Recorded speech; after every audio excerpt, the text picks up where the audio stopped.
akhir-akhir ni kita rasa sedih bila seorang demi seorang selebriti wanita lah tak kira, lelaki buka tudung tak. Selebriti mula buka tudung. Dulu dia tak bertudung, dia berhijrah, dia pakai tudung. Lepas tu lama-lama dia buka. Atas alasan pertama tak saya jadi hipokrit. Yang kedua, saya nak menjadi diri saya sendiri. Aku mana? Aku komen sikit Datuk, silakan. Baiklah, terima kasih kepada saudara Amin. Itulah kita kata bila seorang itu bertudung kerana orang. Mana kita tudung kerana ikut orang. Maka kita pun jadi sebuah orang juga. Ini masalah. Jadi kalau kita tudung kerana Tuhan, insya-Allah kita akan patuh pada arahan Tuhan. Jadi sekarang ni kata-kata tak mau jadi hipokrit. Nampak macam juruh. Bunyi sedap. Bunyi sedap. Saya nak jadi diri saya sendiri. Kita kata ini semua dia panggil talbisu iblis. Permainan iblis dalam kehidupan manusia. Sebab iblis di antara perkara kerja buat dia, tak ada kerja lain. Dia nak suruh kita langgar syariat Allah SWT. Maka kerana itulah bila kata hijrah, bila kata nak hijrah ni, dia perlu satu pengorbanan, satu perjuangan. Sebab tu berbeza bila Nabi kita hijrah, dia berjalan, dia kena kejar, Suraqah bin Malik nak pergi bunuh, nak pergi tangkap dia. Abu Jahal bagi offer, tawaran macam-macam. Tapi ingat tak, sewaktu Nabi kita Isra' Mi'raj, nak ibadat, dia pergi seorang dia. Ya? Tak ada siapa bawa, kecuali Jibril bersama dia. Jadi bila kata-kata artis berhijrah, apa makna hijrah sebenarnya? Hijrah maknanya berpindah. Daripada suasana yang tidak ikut Islam kepada suasana yang ikut Islam. Tapi tajuk kitanya, sekadar hijrah tutup kepala. Ataupun dia panggil bertudung. Maknanya kita kata hijrah, tudung lah. Nah, kalau kita nak fokus banyak-banyak, tak ada. Panjang pula. Panjang aja. Hijrah, tudung. Tetapi, pasal itulah dalam sebuah hadis, ataupun riwayat daripada Huzaifah. Huzaifah ni radhiyallahu anhu, ramai ulama hadis kata ini daripada mauquf, kata-kata Huzaifah. Dia kata, la takunu imma'ah. Mu jangan jadi ikut orang. Apa ikut orang? In ahsanan nas ahsantu. Kalau orang baik, aku baik.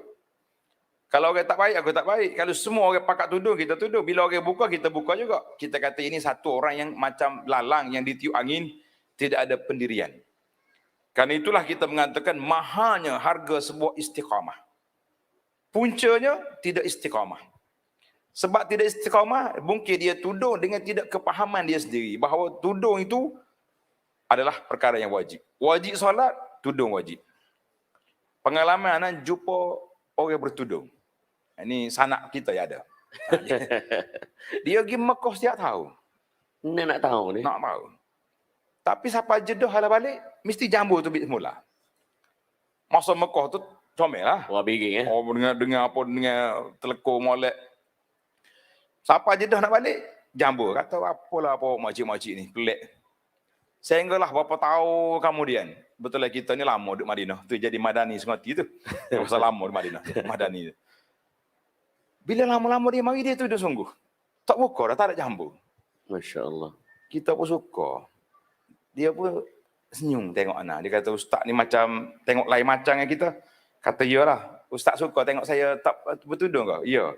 Sebenarnya ustaz bukan nak tuduh sangat, tapi pasal ada ubat. Kita kata, Allah lah. Astaghfirullah rabbal baraya. Ingat kau insah adalah kau tua. Rupanya bila ada ubat, dia tuduh kerana ubat, bukan kerana Allah. Jengkering. Hak ni sah dia tidak akan bertudung. Tidak akan sempurna tuduh dia kecuali dibungkus oleh tukang mandi mayat pakai kain kafan barulah tuduh molek. Jadi kata-kata yang disebut oleh sebahagian orang yang bila dia tuduh dia tak mau tuduh. Kalau dia tak mau tuduh, dia kata dia tak mau tuduh sudahlah. Aku tak saya pakai tuduh. Beres tak? Tapi bila dia kata dia nak jadi dia sendiri, dia tak semua hipokrit. Semua ni adalah kata-kata yang diajar oleh syaitan. Sebab syaitan saja yang berani langgar perintah Allah Azza wa Jalla. Jadi itu kata-kata yang berbahaya. Pasal itulah dalam bahasa orang lama, dalam bahasa kitab dulu, dia panggil satu fahaman, nama dia Murji'ah. Tuan-tuan raja dengar kau nama Murji'ah? Fikratul irja. Irja. Mana irja ni bagi dia, kalau kita sudah solat, semaya, hal lain. Sekali anak duduk di airport. Bukan airport Kuala Lumpur ni, airport Jakarta tu. Dia sekali je tempat semaya. Kita masuk pintu sama, cuma dia ada langsir tengah gitu ya. Dia masuk tak bertudur, lepas tu dia semaya, lepas tu tak tudur balik. Kita bertanya, kenapa ibu tadi sudah tudur, sekarang sudah buka? Oh, dia kata tadi aku dengan Tuhan, sekarang ni aku punya diri. Sama dengan ayat dia tadi. Ini saya dengan mana? Jadi diri sendiri. Mana bagi dia diri sendiri, mana bagi dia bebas. Peraturan Allah Ta'ala tidak terpakai kecuali waktu solat. Inilah yang dinamakan zaman dulu dipanggil fikrah irja ataupun murji'ah. Zaman sekarang ini orang panggil fikrah sekular. Fikrah ini ataupun liberal, fikrah inilah yang berbahaya kalaulah dia diikuti oleh anak-anak perempuan yang lain. Dulu saya bertudung, lah ni tak tudung. Ni hak kita bimbang Ustaz Ami, pelajar-pelajar kita ni di kolej Islam. Kolej pengajian Islam. Waktu dia mengaji dia panggil bi'ah solihah. Pakai kain teluk tuduh labuh dengan jubah dengan apa. Tapi bila dia habis mengaji, dia ikut trend kawan-kawan. Jumpa di pasar malam, dia mari tegur. Ustaz, saya tak kenal saya. Kata aku tak kenal mu. Kita rasa macam kenal muka murid kita. Oh, saya dulu mengaji. Kita tak sebut nama kolej mana. Yang marah demo ni. Tut. Gitu. Dia kata, Ustaz ngajar saya dulu. Kata, aku tak ngajar mu lagu ni. Tapi aku ngajar mu pakai yang molek dulu. Oh, dia kata, maaf lah Ustaz. Sebab saya ni sudah bersuami. Suami kita nak macam ni. Kita kata, sepatutnya suami yang melindungi isteri untuk menjaga aurat dia dengan sempurna, bukan suami yang membuka aurat isteri.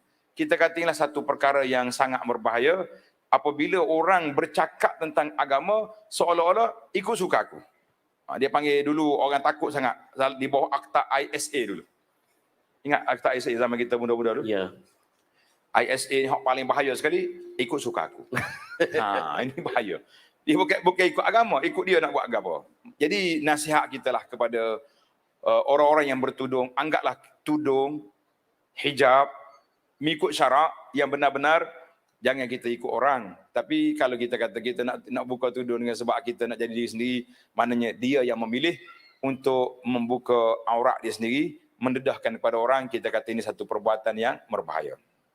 Terima kasih Datuk.